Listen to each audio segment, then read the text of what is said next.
मुंशी गिरिधारी लाल किस जाति के थे यह तो पता नहीं, पर मुंशी गिरी उनका पुश्तैनी धंधा था। उनके पिता जमींदार के यहाँ मुंशी थे। मुंशी गिरिधारी लाल को मुंशी गिरी के अलावा एक और विशेषता धरोहर में मिली थी, वह थी कंजूसी। मुंशी गिरिधारी अपनी इन दोनों विरासतों को बखूबी ढोए जा रहे थे।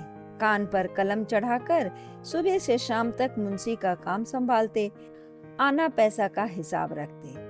घर पर छोटे बच्चे आशा लगाए रहते कि किसी दिन तो पिताजी राह की दुकान से जलेबी का एक दोना लाएंगे, पर उनकी आशा पर सदा पानी फिरता रहता।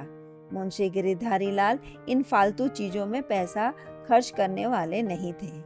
किसी तरह खाने कपड़े का जुगाड़ कर दिया, इससे अधिक बीवी बच्चों पर वह खर्च करने वाले नहीं थे। मुंशी गिरिधारी लाल को एक दिन जरूरी कार्यवश गांव से बाहर जाना पड़ा। दिन भर की यात्रा थी, अतः राह में खाने के लिए 4 मुट्ठी चिड़वे का एक पोटली अपने पास रख लिया।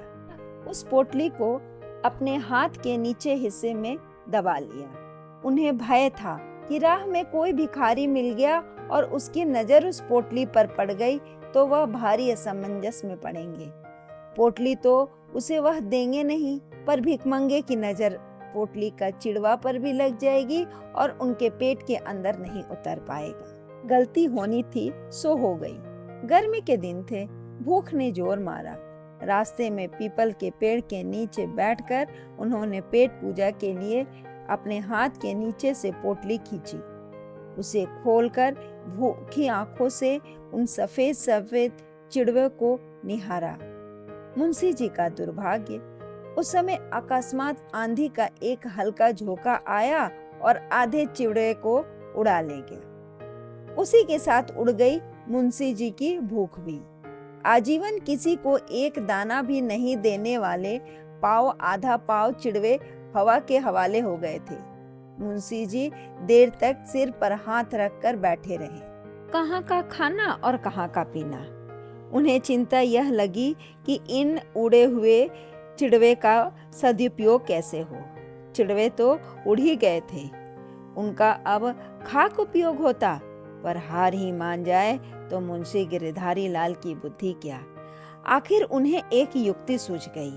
उन्होंने आज तक दान्य पुण्य कुछ भी नहीं किया था, भिखारियों को भीख नहीं दी थी, चंदे वाले छोकरे को दरवाजे से दुत्कार कर भगा दिया था। यह सब तो अलग बात थी, भूलकर किसी मंदिर मठ में भी नहीं गए। उड़े चिड़वे का उपयोग उन्होंने अब सूझा। वह झट से अपना एक मंत्र बनाया और बोलने लगे, उधिवाइला चिड़वा देवताष्ठन्तु, अर्थात उधियाए हुए चिड़वे देवताओं को मिले। इसके बाद मुंशी जी ने संतोष की सांस ली कि चलो जीवन में एक पुण्य कार्य तो किया। कई वर्ष तक मुंशी गिरी करने के बाद गिरिधारी लाल की 70 वर्ष की उम्र में मृत्यु हुई। मरते ही यमदूत आ गए। उन्हें यमराज और चित्रगुप्त के सामने ला खड़ा किया। मुझे यहाँ क्यों लाया गया? मुंशी गिरिधारी ने यमराज से पूछा। मैं तो स्वर्ग का अधिकारी हूँ।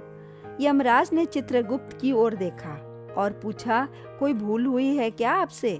नहीं महाराज, कोई भूल नहीं हुई। चित्रगुप्त ने अपनी बही खाते को पलटते हुए कहा, यह व्यक्ति है ही नर्क के योग्य। इसने जीवन में कोई पुण्य कार्य नहीं किया। भिखमंगों को, लाचारों को इसने एक पैसे की भी सहायता नहीं की। उल्टे जमींदार के मुंशी के रूप में रियाया को लूटता रहा। जमींदार की तिजोरी से पैसा उड़ाकर अपना घर भरता रहा। यह झूठ है। मुंशी ने विरोध किया। माना मैंने ये कार्य भी किए हैं, पर मैंने पुण्य भी किया है। पहले मुझे उसका फल मिलना चाहिए, फिर मुझे चाहे रौरव नरक में ही धकेल दो। राज ने फिर चित्रगुप्त को इशारा किया। उन्होंने अपने पोथी पत्रों को फिर देखा। बोले, नहीं धर्मराज, इस मुंशी ने कोई पुण्य कार्य नहीं किया। जो धरती की हालत है वही यहाँ की। मुंशी गिरिधारी लाल इस बार उत्तेजित होकर बोले, मैं समझता था धांधली धरती पर ही है, पर यहाँ भी कुछ कम नहीं। मेरे साथ सरासर अन्याय हो रहा है। जब धर्मराज की अदालत में ही न्याय नहीं मिलेगा तो और कहाँ उसकी अपेक्षा की जा सकती है। चित्रगुप्त मुंशी के इस आक्रोश पर घबराए। उन्होंने मुंशी के खाते को आरंभ से लेकर अंत तक अक्षर अक्षर पढ़ा। आखिर उनकी दृष्टि कोने में अंकित इस बात पर पड़ी कि इन्होंने एक बार आंधी में उड़ गए चिड़वे के दाने को देवताओं को अर्पित किया है। वही तो मुंशी की बाँछें खिली। कह रहा था ना मैं कि मैंने पुण्य कार्य किया है, अब शीघ्र उसका फल मिले। उसका फल पहले कैसे मिलेगा?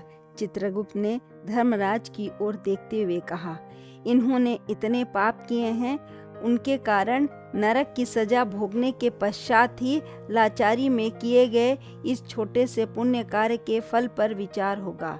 मुंशी ने अपने अनुभव का सहारा लिया।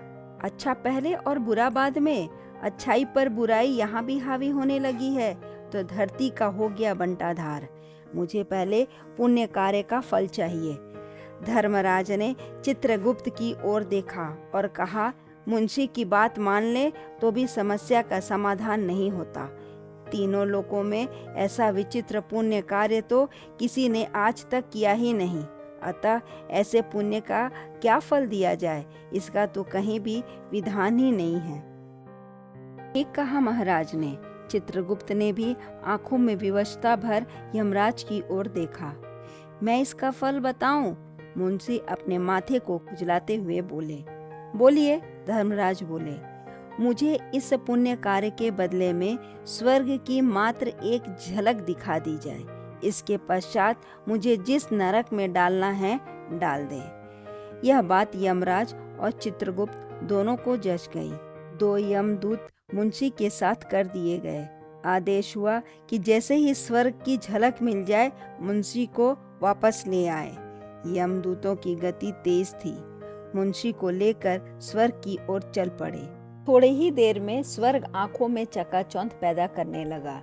यमदूतों ने मुंशी को कंधे से उतारा और कहा, ठीक से देख लो, शीघ्र लौटना भी है। क्या देख लूं? किधर देख लूं? स्वर्ग उत्तर की ओर था तो मुंशी दक्षिण की ओर देखते हुए बोले। यमदूत कुछ और आगे बढ़े। अब स्वर्ग की दीवारों की सोने का ईंट ईंट तक दिखाई पड़ने लगी थी। अब देखा? यमदूतों ने पूछा। तुमने देखा होगा, मैंने नहीं देखा। मेरी मृत्यु बुढ़ापे में हुई है, आंखों की रोशनी कमजोर थी। ऐसे भी जमींदार के खातों में आंखें गड़ाए उनका अधिकांश प्रकाश पहले ही चुक गया था। तुम्हें दिखाना हो तो दिखाओ, वरना लौटा ले चलो मुझे वहाँ यमराज के यहाँ। मुझे तुम्हारी शिकायत करनी पड़ेगी। कुछ तो क्रोध और कुछ घबराहट में यमदूतों ने मुंशी को स्वर्ग की चौखट पर ही खड़ा कर दिया। बोले, अब देखा? चलो अब। मुंशी स्वर्ग की चौखट पर चारों खाने चित पड़ गए।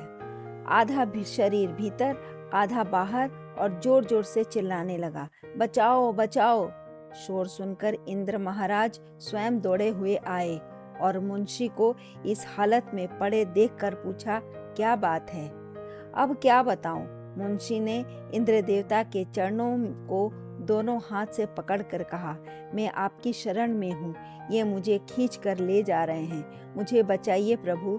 नहीं महाराज, यह झूठ बोल रहा है। यमदूतों ने प्रतिवाद करना चाहा। देवराज मुस्कुराए और बोले, मैं सब समझ गया हूँ, पर अब यह मेरी शरण में आ गया है तो यहीं रहने दो। और हाँ, मेरी ओर से धर्मराज को संदेश दे देना, आगे से किसी मुंशी के झांसे में ना आए। धन्यवाद।